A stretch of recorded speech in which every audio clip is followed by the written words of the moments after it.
जी जनाब, तो सिलसिला है एक सवाल का, और आज हमारे मेहमान हैं जनाब डॉक्टर सफदर रशीद साहब। डॉक्टर साहब बहुत शुक्रिया आपका, भी शुक्रिया और बहुत मेहरबानी कि आपने वक्त इनायत फरमाया। सिलसिला हमारा ये है कि हम एक सवाल करते हैं अपने दोस्तों से, और उसी एक सवाल पर फोकस करके हम अपनी गुफ्तगू को महदूद भी रखते हैं और उस पर मुर्तकिज़ भी रखते हैं। सवाल जो है वो ज़ाहिर है आपके मुख्तलिफ पहलू हैं, आपकी शख्सियत के भी और आपका जो एक्सपोजर है उसके भी। लेकिन मैं चाहता हूं कि आज आप हमें ये बताइए कि आपने बाहर पोस्ट डॉक्टर के लिए आप गए थे, तो आपने वहाँ की जामियात जो हैं उनको देखा, वहाँ पर रहे, उसको मुलाहिज़ा किया, और यहाँ पे भी आप एक जामिया में पढ़ाते हैं। तो आपको जो कोई जामियाती माहौल है, एकेडमिकली भी उसको देखें, एडमिनिस्ट्रेटिवली भी आप देखें, जो लर्निंग एनवायरनमेंट है उसके हवाले से भी, ये 2-3 ज़ाविये जो हैं ये हो सकते हैं। तो आपको बुनियादी तौर पर क्या फ़र्क नज़र आता है यहाँ की यूनिवर्सिटियों में और मगरब की यूनिवर्सिटियों में? यानी इसके बारे में हम कुछ ना कुछ तो जानते हैं कि वो डेवलप्ड हैं, उनकी एडमिनिस्ट्रेशन अच्छी है, वहाँ की रिवायतें बड़ी हैं, ये इस तरह की बात करते रहते हैं। लेकिन आपको जो पर्सनल आपका तजर्बा है अपना ज़ाती, उसकी बुनियाद पर आप क्या कह सकते हैं कि यानी कोई ख़ास बात ऐसी क्या आपने वहाँ देखी है जिसकी बुनियाद पर हम उन चीज़ों को वेरीफाई कर सकें जो हमारी वैसे परसेप्शन? शुक्रिया। ये तो खैर बड़ी क्लेम बहुत बड़ा हो जाएगा कि मैं जामियात पे बात करूं, क्योंकि मैं तो एक इदारे में गया। जी हाँ, और एक इदारा और मैं देखा, और उस जामे के भी बस एक शोबे तक ही महदूद रहे ज़ाहिर है, एक हल्का फुल्का देखा। फिर भी मैं एक इस मौजू पे कुलियत में कोई ऐसी बात, बड़ी बात कहने का तो मैं नहीं, यानी पोटेंशियल नहीं है मुझ में। लेकिन फिर भी एक तो जो जिन चीज़ों पे मुझे खुशगवार हैरत हुई वो ये कि कम से कम वसाइल में ज़्यादा से ज़्यादा आउटपुट। बहुत अच्छा। और ये बहुत अहम बात है, ख़ास तौर पर हमारे जैसे मुल्कों के लिए, और जहाँ पे हम गिला करते रहते हैं कि वसाइल नहीं है। जी, तो वो मतलब इंफ्रास्ट्रक्चर ख़ास तौर पे आप ये देखिए कि जो हाइडेलबर्ग का साउथ एशिया इंस्टीट्यूट है, वो आप समझ लीजिए कि जो उसमें फिर फर्दर है साउथ एशिया इंस्टीट्यूट, तो खासा बड़ा है। लेकिन वो खासा बड़ा भी आप समझ लें जैसे हमारा मुक़्तदरा कौमी ज़ुबान, पूरा साउथ एशिया इंस्टीट्यूट, ठीक है जी, उतना ही है। बल्कि उसका शायद हाफ हो, जिसमें हिस्ट्री भी चल रही है, जिसमें फिलोसफी भी है, जिसमें पॉलिटिकल साइंस डिपार्टमेंट भी है, सारे मिला के। तो कोई मुक़्तदरा कौमी ज़ुबान के बराबर कमरे होंगे उसके, ऐसे 10-12 कमरे, यानी 15 नहीं 25-50 कमरे होंगे, मान लिया सारे मिला के। इतने तो मुख्तरा में से ज़्यादा होंगे। जी फर्ज क्या, ये एकेडमी में। जी ऊपर मंजिलें हैं। तो और जो उसमें मॉडर्न लैंग्वेजेस का डिपार्टमेंट है जिसमें मैं गया था, उसमें हर ज़ुबान के लिए एक कमरा है, एक लेक्चर या कि असिस्टेंट प्रोफेसर है, हिंदी है, तामिल है, फर्ज क्या बंगला है, ठीक है जी। तो ये आप लगा लें 6-7 कमरे, एक एडमिनिस्ट्रेटर, एक HOD का कमरा, बस। तो एक छोटी सी रो में समझ लें कि 10 कमरों में साउथ एशिया इंस्टीट्यूट का जो मॉडर्न लैंग्वेजेस डिपार्टमेंट है, हम जो नाम सुनते हैं, डॉक्टर क्रिस्टीना, हांस हार्डर वगैरह, ये बड़े लोग जो थे हैं, तो ये इन्हीं में शोर मचाया हुआ 10 कमरों में, कुछ भी नहीं है। क्या बात। और एक तो ये जो शौक मुझे लगा, मैं कितना सा, तो हम तो पता नहीं क्या समझते थे, क्या होगा पता नहीं क्या, दूर से बैठ के ऐसा लगता है। तो वो उन्हीं कमरों में छोटे-छोटे कमरे हैं, इस कमरे का भी हाफ होगा जो एक फर्द के पास। इसका मतलब आदमी से और उसके काम से जो है वो फर्क पड़ता है। यही मुझे फिर मिलता है, बहुत बड़ी बात कि वो जो हम सुनते हैं कि ये एक दरख्त के नीचे पहला उस्ताद और पहला शागिर्द, तो वो फर्द है, वो जहाँ भी बैठ जाए, वो दरख्त के नीचे बैठ जाए, दरख्त के ऊपर बैठ जाए, वो उस्ताद और शागिर्द का है। तो बिल्डिंग बनने से कुछ नहीं होना भाई, ठीक है। एक तो ये, दूसरे वसाइल की मैंने देखी वहाँ भी और हर जगह भी कि चीज़ें पूल है। ये नहीं है कि जनाब 2-2 प्रिंटर हर शख्स के कमरे में मौजूद, भी एक फोटोकॉपियर है, प्रिंटर से है, आपने जितना चाहे निकाल लें, कोई कदर नहीं है। मेरे पास भी था कार्ड, मुझे भी दिया उन्होंने कार्ड, जितने मैं निकाली 10 किताबें, तो लिहाजा कलर निकाल लें, ब्लैक एंड वाइट निकाल लें, ये आज़ादी है, उसमें आप काम करें अपना। तो बिला वजह वसाइल को इस्तेमाल करें, जी हाँ, उनको ना मिल्कियत बनाएं और ना ज़ाया करें, और उस पर फ़ख्र करने की। इससे भी बढ़ के जो मुझे बाकायदा फिर हैरानी हुई, जब मैं इनेल्को गया, पेरिस, सबसे बड़ा इदारा है ज़ुबानों का, 80 के करीब हम सुनते हैं कि वहाँ है। एशिया और साउथ एशिया के मिला के भी 25-30 ज़ुबानें बनती हैं, यहाँ की सारी वो वहाँ तकरीबन है। अच्छा, वहाँ जब गए पता चला कि जो HOD हैं, एसोसिएट प्रोफेसर है वहाँ, हक साहब जो है, शाहजमान साहब, अच्छा नहीं शाहजमान, नाम गलती कर रहा हूँ शायद, तो वो जब तशरीफ़ लाए तो हम एक कमरे में गए, जो एक में कोई 4-5 लोगों का मुश्तरका कमरा था। अपना उन्होंने बैग रखा, एक आध चीज़ निकाली, फिर मैंने उन्हें कहा, उन्होंने मुझे सारा टूर करवाया।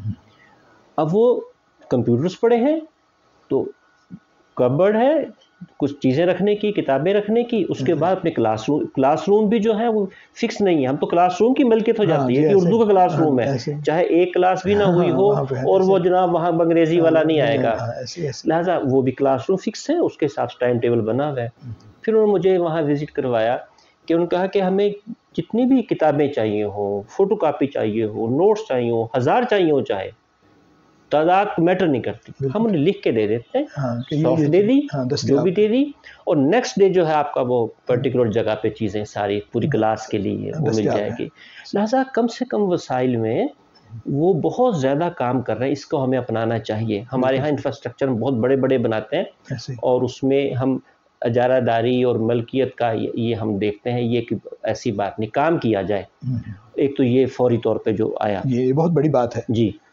और दूसरा जो है वो ज़ाहिर है कि अब हम उस तरफ बढ़ चुके कि हर चीज़ जो है वो ऑनलाइन मौजूद है।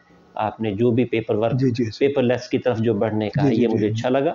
हर चीज़ रिकॉर्ड पे है, छुट्टी लेनी है, देनी है, जो अब हम हमारी यूनिवर्सिटी में भी ये शुरू हो मजबूर, हमारे यहाँ भी ऐसे ही है, मतलब अब ये मजबूरन शुरू करना पड़ा है, जब आपको नज़र आ रहा है कितना पेपर ज़ाया हो रहा है गैर ज़रूरी तौर पर, और ऐसे ये हो गया। और तीसरा जो मुझे सबसे अच्छा लगा, हम सब जानते हैं कि ऐसा ही वो बात नहीं है, वो लाइब्रेरीज़ का। मसलन मैं एक दफ़ा गया लाइब्रेरी में, तो वो है ही लाइब्रेरी का सेटअप पे क्या बात करनी, कि आपने उन्हें बता दिया है, फिर आपको ईमेल आ गई, कम से कम वहाँ की हद तक तो। और मैं कोई 15 किताबों की फहरिस्त बनाई हुई थी, तो मुझे हुई कि मैं शायद ये 5 दें, 4 दें, उन्होंने कहा नहीं आप जितनी मर्ज़ी 50 ले जाएँ। तो लिहाजा वो ऑनलाइन ही सारा मैंने ऑर्डर किया, ऑनलाइन मुझे आ गया कि आप फ़लाने दिन यहाँ से आके किताबें ले लें। तो ये, और फिर तीसरा आपने जो माहौल की बात की कि स्टूडेंट के साथ, और ये भी हम सब जानते हैं कि जो अच्छी बात लगी वो कि मतलब इज़्ज़त नफ्स नहीं मजरूह करते स्कॉलर के, कितना ही कमज़ोर क्यों ना हो, सही, जब वो एक दफ़ा आ गया है, जी हाँ, तो इज़्ज़त नफ्स नहीं, हाल बत्ता उसके टॉपिक पे उस देखिए ना, जो इल्मी बात है, जो मुझसे उन्होंने, यानी जो मैंने लेटर लिखा था वो था कि जो मैं जिस पे मैं काम करूँगा वो था, मेरी जो ख्वाहिश भी थी कि मैं जर्मन, इंग्लिश तो हम जानते ही हैं, मॉडर्निज्म किताबें अंग्रेजी में, मैं कहा जर्मन और फ्रेंच जो मॉडर्निटी थी, उनकी अपनी मॉडर्निज्म था, लिटरेरी मॉडर्निज्म, उसको मैं अंग्रेजी के थ्रू देखूँगा। बिल्कुल सही। अच्छा, मुझे ख्वाहिश भी थी, अभी भी है कि करूँ, लेकिन जब वहाँ मुझे उसका डिफेंस करना पड़ा, उनका नहीं आपको ना जर्मन आती है ना फ्रेंच आती है, इस पे वो सख्त रहे। ठीक है, फिर मैंने अपना बदल लिया, मैं कहा ठीक है चलिए मैं और अपने काम करूँगा, यहाँ तो मैंने किया, मौका मिला तो बताएंगे आपको, वो टॉपिक के अलावा अर्ज कर रहा हूँ। तो लिहाजा वो मैं और काम किया, लेकिन इस पे सख्त, लेकिन तो मजाल है जो कोई आपकी उस पे किसी कमजोरी पे वो एक माहौल बस अच्छा है, वो होना चाहिए। ग्रूमिंग का माहौल है, लाइब्रेरीज की है, आज़ादी है, मिलने में आप वक्त तय कर लें और उस मिलें, गुफ्तगू करें, ये सारी चीज़ें ये हमारी तरफ आ रही हैं। नहीं है सही, मैं भी ज़ाहिर है आप जानते हैं मैं बाहर रहा थोड़ी देर, मैंने भी एक दो यूनिवर्सिटियाँ मैंने भी देखी हैं, यानी यहाँ पर जो हमारे यहाँ है ना एक माहौल तालिब इल्म के और उस्ताद के ताल्लुक़ का, वो दो इंतहाओं पर है, दोनों तरह से। या तो बहुत ज़्यादा प्यार, मोहब्बत, शफकत जैसे होती है, अपनाइयत, एक दोस्ती होती है जैसे, या तो वो है ठीक, या फिर जो है वो एक फासला है, यानी उतना भी करीब नहीं आने देते जितना प्रोफेशनली आने देना चाहिए। ये दोनों इंतहाओं पर है, यानी असातिज़ा पर भी डिपेंड करता है, तालिब इल्मों पर भी डिपेंड करता है यो। लेकिन वहाँ पर मैंने देखा कि एक जो दायरा है, जो जिसको प्रोफेशनल दायरा आप कह सकते हैं, उसकी पाबंदी दोनों पर करना लाजिम है। वो आपको अच्छा नहीं लगता, अच्छा लगता है, जैसा कैसा भी है, एक ख़ास हद तक उसके साथ एक जो सरपरस्ती का एक ताल्लुक़ है, एक जो प्रोफेशनल ताल्लुक़ है, एक जो एकेडमिक आपका उतने आप उसके साथ रखते हैं, और उससे ज़्यादा ना तालिब इल्म आता है करीब, और ना उस्ताद जाने की कोशिश करता है। ये कि आप किसी को बिल्कुल अपना जो जैसे हमारे यहाँ बना लेते, जब गुरु और चेला होता है, जी जी, इस तरह का कॉन्सेप्ट जो है वो वहाँ पे नहीं करते। और बल्कि वो जो गुरु है फर्ज किया यूनिवर्सिटी कॉमर्स में, वो जो बात उन्हें नहीं पता वो फौरन बताएंगे कि भाई ये मेरे इल्म में नहीं है। मतलब या वो शख्स था, मैंने एक दो जगह सवाल किया, हाथ में बैत करने की जरूरत नहीं है आपको कि वो कामिल है। वो हम समझते हैं बस कामिल पीर हमें मिल गया ना, हर चीज पता है, और वो भी फिर ये बाइंडिंग पे आ जाते हैं जैसे मुझे हर चीज बतानी है।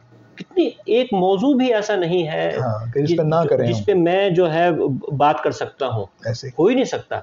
लेकिन मुझ में ये कहने की हिम्मत नहीं कि लो आप तो गजल के आदमी, गजल पे कैसे मुमकिन ही नहीं कि आप पूरा कर सकें। सैकड़ों PhD खामखा तो नहीं हुई, सिर्फ आबिद साहब कितनी की बात कर सकते हैं, या मैं कितनी किसी मौजू पे कर सकता हूँ। लिहाजा वो फिर बताते हैं, मैं कुछ इंटरव्यूज किए वहाँ, आइंदा कभी बात करेंगे, 25-30 इंटरव्यूज हैं मुख्तलिफ जुबानों के लोगों से। अब बंगला की खातून का मैं इंटरव्यू कर रहा हूँ जो बंगला पढ़ाती हैं, ठीक है, एक मौजू पे बंगला ही से मुताल्लिक, उनका नहीं, इस पे हांस हार्डर की ज्यादा, आप उनसे जरूर बात करें। तो वो बता सकती हैं, मैं सादा सी बात थी मेरी, लेकिन उनका नहीं, बाउल कम्युनिटी पे उनकी है, वो आप करें उनसे। लिहाजा वहाँ ये जो माहौल है कि बेतकल्लुफ बताना कि मेरी ये है, और सीखने की, और जो उस्ताद वहाँ सीखने में रहता है, मसलन मैं कोई अच्छा उर्दू आपस हाइडलबर्ग में तो आपस में उर्दू बोलते हैं सारे लोग, उर्दू हिंदी जितने भी वो हैं, चाहे वहाँ के जर्मन है चाहे इंडियन है कोई पाकिस्तानी, तो उसमें फिर एक दूसरे से सीखते रहते हैं। खासतौर पर मैं पाकिस्तान से गया, फर्ज किया एक हिंदुस्तान से, हम गुजारा कि तलफ़ुज़ हमारा बेहतर होगा डेफिनेटली, उससे दोबारा क्यूरियस हो जाएंगे, ये क्या बोला आपने, अपनी सलाह करने का, पूछने का, ये बड़ा अच्छा माहौल उनके यहाँ रहता है। ऐसे ही तो कोई बात या एक ऐसा वाकया जो आप समझते हो कि आप वहाँ से कमा के लाए हैं, या ये तो बातें हैं ये सारी की सारी, कोई ऐसी बात या कोई ऐसी चीज़, कमा के लाने का मतलब ये है कि आप वहाँ पे इतनी देर रहे, आपने वक्त सर्फ किया, आपने अपना काम किया, तो जो हमारे तालिब इल्म को, हमारे उस्ताद को, हमारी यहाँ की जो लर्निंग एनवायरनमेंट उसको सिखा सके कि हमें, यानी ये सारी बातें हैं, ये सब सीखने की चीज़ें हैं, लेकिन क्या यानी एकेडमिकली कोई आप क्या फ़र्क बुनियादी तौर पर आप समझते हैं सीखने वाले मामले में कि तालिब इल्म जो है वो क्या लैक करता है हमारा? वो मैं ख्याल है, ये तो आपने साथसा के बारे में बताया ना कि वो ज़ाहिर अपना जो वर्किंग एनवायरनमेंट है उसके अंदर रहकर वो भी सीखने की कोशिश करते हैं। तालिब इल्म जो है वहाँ का वो क्यों कामयाब हो जाए, वो प्रोडक्टिव है बहुत ज़्यादा। मैं जो मेरा है एक्सपीरियंस कि वहाँ का तालिब इल्म बहुत ज़्यादा प्रोडक्टिव है, वो बहुत कुछ प्रोड्यूस करता है, हत्ता कि मीडियोकर जो है वो भी बहुत प्रोडक्टिव होता है। तो ये सिस्टम में खूबी है या इंडिविजुअल में वो पैदा कर देता है? मेरा ख्याल है जो प्रोफेसरशिप तक पहुँचता है ना फ़र्द वहाँ, वो मजाक नहीं है।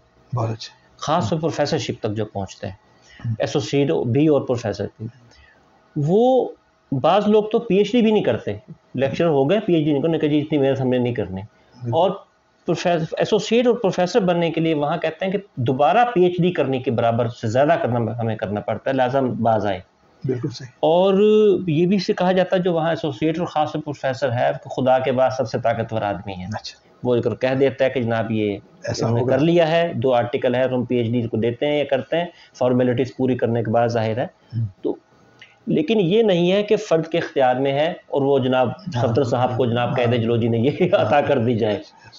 तो जो मुझे सीखी बात मैंने वहाँ मैं तालिब इल्म भी था ज़ाहिर है वहाँ एक इनडायरेक्टली, कि वो जुज़ियात पे बहुत अहम देते हैं, हम कुल पे फोकस करते हैं, ये बात हम ब्रॉडर देखते हैं। मिसाल के तौर मेरी PhD का जो मौजू है, अब मुझे एहसास होता है वो गलत है। शमसुर रहमान फारूकी की पूरी तनकीद का जायज़ा, सुभान अल्लाह, एक चैप्टर में मैंने उनकी भुगता दिया, यानी दास्तान का पूरा भुगता दिया 50-60 सफ़ों में। अगला वो उनका नहीं, ऐसे नहीं, वो जुज़ियात पे करेंगे काम, किसी एक सवाल पे करेंगे। सवाल क्या है वो इतना सा हो, ज़खामत ज़रूरी नहीं है। कासिम याकूब साहब हमारे दोस्त हैं जो वो अक्सर ये बात करते हैं कि सवाल क्या है जनाब इस आर्टिकल में, इस किताब में, इस मौक़िफ़ में क्या है। तो सवाल एक तो, और जुज़ियात पे छोटे छोटे हमें अपने हिस्से का काम करें सिर्फ। जी और हमें इसका फ़ायदा ये है कि हमें छोटे छोटे कॉन्सेप्ट्स क्लियर नहीं होते। बिल्कुल सही। मिसाल के तौर पे तरक्की पसंद तहरीक हम करेंगे, PhD भी कर लेंगे, लेकिन भाई छोटी छोटी जुज़ियात जो है तरक्की पसंद के उस दौर के बारे में, छोटी छोटी बातें जिनको हम गैर अहम समझ रहे हैं, वो अफराद, वो चीज़ें, वो पूरों को समझना, उस माहौल को समझना, फिर वहाँ जाना, मतलब वहाँ अगर कोई वो लोग जुबान सीखते हैं तो वहाँ कानून है, समझ लें कि उस मुल्क में जाएंगे। सही। ये जो साउथ इंडियन स्टडी वाले स्टूडेंट्स यहाँ आते हैं, ये वजह है कि उन्होंने उर्दू सीखनी है तो यहाँ आएंगे, मतलब जो नेटिव है वहाँ पे जाके देखेंगे और उस माहौल में नेटिव ही पढ़ाएगा, कोशिश ही होगी ज्यादातर, या उनसे राब्ता करवाएंगे। फ्रेंच सीखने तो फ्रांस में भेजेंगे स्टूडेंट को, लिहाजा वो नेचुरल जो है वो कंसेप्ट बड़े से बड़ा या थॉट की भी बात होगी। तो हमारे यहाँ जो मुझे कमजोरी नजर आती है कि हम बहुत बड़े बड़े बातें करते हैं, बहुत बड़े कंसेप्ट, बड़े प्रोजेक्ट बनाते हैं, लेकिन हमारी बुनियादें कमजोर होती हैं, उस पर वक्त नहीं देते, अपने आप को हम खर्च नहीं करते, लिहाजा बड़ी इमारत हमारी खोखली होती है। ऐसे ही जब आप नीचे से उठ तो बुनियादों पर नहीं उठाएंगे सही। और छोटी बात तो हम पता नहीं मिजाज भी ऐसे छोटे ही समझते हैं। हाँ, छोटी बात को हम छोटा समझते हैं। यानी बहैसियत, यानी मजहबी मामले में भी देख लें कि हमने पूरी दुनिया में काम करना है, अपनी गली में नहीं करना।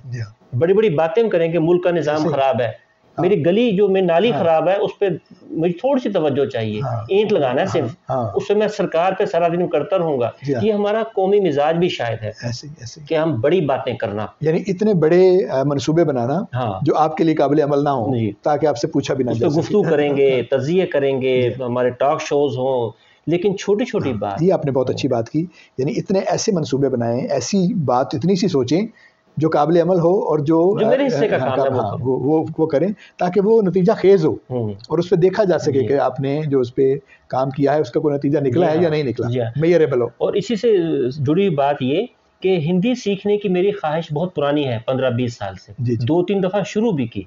हिंदी से मुराद देवनागरी स्क्रिप्ट, वरना जुबान तो एक है। वो मेरी एक्चुअलाइज वहाँ जाके होती है, हालांकि यहाँ माहौल ज्यादा बेहतर था ऐसे सीखने का। यूट्यूब है, चीजें हैं, किताबें हैं, डिपार्टमेंट है पंजाब यूनिवर्सिटी में, लेकिन वो माहौल जो है, लेकिन क्योंकि 2 अफराद थे, मुझे माहौल मिला, उन्हें जुज़ियात छोटी छोटी बात समझे, क्योंकि वो भी इस प्रोसेस से गुजरे थे, उन्होंने बारीक बारीक बातें समझाई, लिहाजा मैंने उसको कंटिन्यू किया और अब मुझे हिंदी थोड़ी बहुत जो है मैं पढ़ लेता हूँ। ये भी वहीं का हासिल है। बहुत अच्छा।